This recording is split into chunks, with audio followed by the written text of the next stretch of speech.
the first gate of dreaming. I am going to teach you the first step to power. I'm going to teach you how to set up dreaming. What does it mean to set up dreaming? To set up dreaming means to have a precise and practical command over the general situation of a dream. For example, you may dream that you're in your classroom.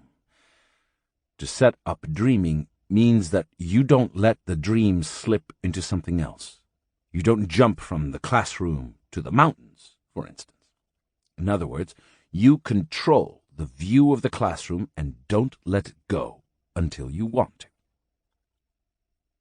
But is it possible to do that? Of course it's possible. This control is no different from the control we have over any situation in our daily lives. Sorcerers are used to it and get it every time they want or need to. In order to get used to it yourself, you must start by doing something very simple. Tonight, in your dreams, you must look at your hands.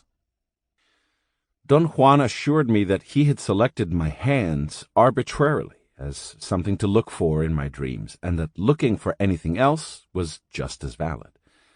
The goal of the exercise was not finding a specific thing, but engaging my dreaming attention. Get as heavy as you want when we talk about dreaming.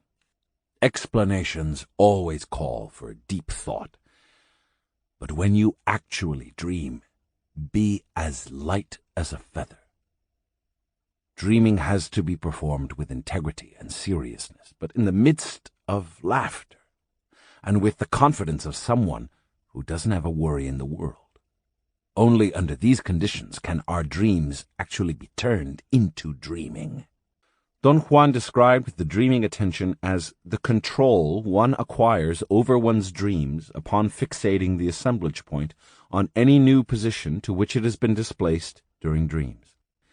There are entrances and exits in the energy flow of the universe, and that in the specific case of dreaming, there are 7 entrances, experienced as obstacles, which sorcerers call the 7 gates of dreaming. We reach the first gate of dreaming by becoming aware that we are falling asleep, or by having, like you did, a gigantically real dream. Once we reach the gate, we must cross it by being able to sustain the sight of any item of our dreams. He told me that dreamers take quick, deliberate glances at everything present in a dream. If they focus their dreaming attention on something specific, it's only as a point of departure. From there, dreamers move on to look at other items in the dream's content, returning to the point of departure as many times as possible. I can almost look steadily at the items of my dreams, but they dissipate too quickly. This is precisely what I'm trying to tell you.